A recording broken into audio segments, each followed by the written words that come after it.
अब ठीक है। यो व्हाट्सअप गाइस, कैसे आप सभी लोग, welcome back to new video. And आज की वीडियो में मैं बनाने वाला हूँ ऋतिक रोशन, जो कि बॉलीवुड की बहुत अच्छे एक्टर है एंड प्लस मेरे फेवरेट भी है। तो मैंने इन्हें कैसे बनाया और क्या मटेरियल यूज़ किए ये सब मैं आपको अभी बताता हूँ। तो फर्स्ट ऑफ ऑल तो मुझे इन्हें बनाने के लिए बहुत ज़्यादा टाइम देना पड़ा, क्योंकि अगर आपको अच्छा स्केच बनाना है तो आपको ज़्यादा टाइम तो देना पड़ेगा। इन्हें बनाने के लिए HB 2B 6B and 10B pencil का यूज़ करना पड़ा। पहले के जैसे मैंने इसमें चारकोल पेंसिल का यूज़ बिल्कुल भी नहीं किया है। मैंने इस वीडियो में आउटलाइन से लेके शेडिंग तक पूरे प्रोसेस का एक टाइम लैप्स वीडियो डाला है। तो वीडियो पूरी ज़रूर से देखना एंड चैनल पे 400 सब्स पूरे होने वाले हैं। तो अगर आपको आज की वीडियो पसंद आए तो चैनल को सब्सक्राइब कर देना और आपका भी सपोर्ट दिखाना। अगर आपने यही स्केच मेरा देख के बनाया है तो इंस्टाग्राम पे मुझे टैग करना। मैं मेरी इंस्टाग्राम आईडी इस वीडियो के लास्ट में दूंगा। तो चलिए बिना किसी देरी के आज की इस अमेजिंग वीडियो को शुरू कर दे। एंड हाँ, आपको ऋतिक रोशन के कौन से मूवी ज़्यादा अच्छे लगते हैं ये आप कमेंट्स में बताना। एंड मैंने कुछ सिनेमेटिक शॉट्स मेरे इस वीडियो में ऐड किए, तो वो भी कैसे लग रहे हैं ये भी कमेंट्स में बताना।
हमारी आज की सेशन चाहिए कंप्लीट, जो कि कुछ ऐसी लग रही है।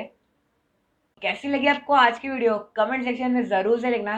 एंड अगर अच्छी लगी हो तो लाइक शेयर और नीचे चला सब्सक्राइब का बटन है से दबाना बिल्कुल भी मत भूलिएगा। तो बस यही थी आज की वीडियो, मिलते हैं अगली वीडियो पे। Thanks for watching, bye.